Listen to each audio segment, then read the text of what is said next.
far as books are concerned, so if someone wants to learn more about this from just a reading standpoint.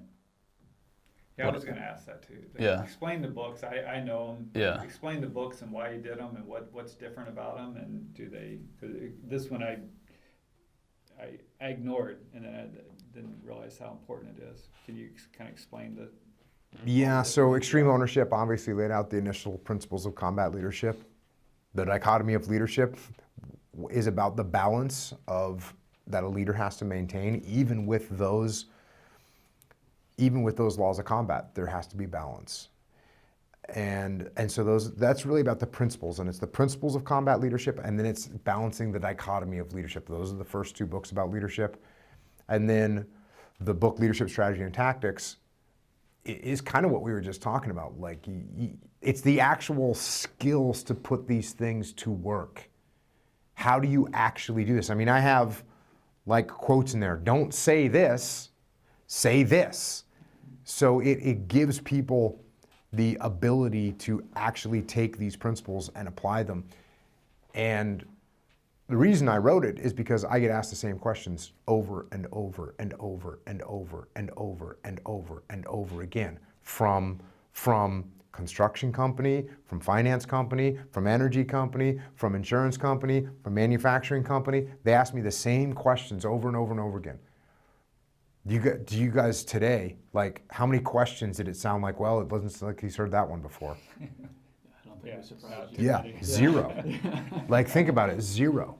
So I tried to take the questions that I get asked all the time and put them into a book so people could read the book and go, yep, I've got this issue.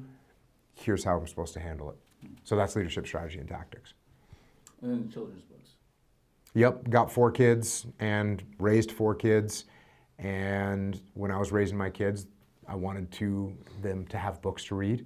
And there wasn't a lot of books that I thought really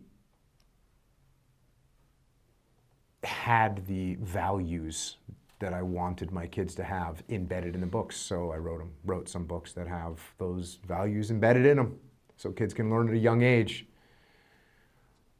to be humble, to work hard, the discipline equals freedom, like all these things that I talk about. You can learn those things as a kid, and they will benefit you. And you can learn them as an adult, and they will benefit you.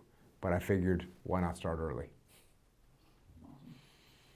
And I've read the books, but it just recently got into the academy and hearing, and then going, I just said, go back to the foundational classes, but just hearing you and Leif kind of read those things and then go through the scenarios and the role plays, and it was eye-opening, because I'd get into a role play and I think, okay, it's going to be kind of cheesy. I already know, it's like, I get this, but I would be like, oh, that scenario just came up 2 days ago and I totally botched that one.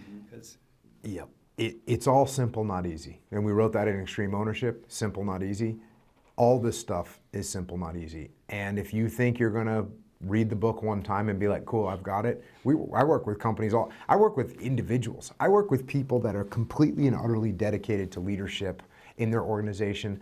They've read all my books, they've listened to every podcast, and they'll still, say, well, this team didn't do it right because they don't have the right attitude. And it's like, all right, let's pull this one apart. So it's not easy. It is pretty simple, but it's not easy.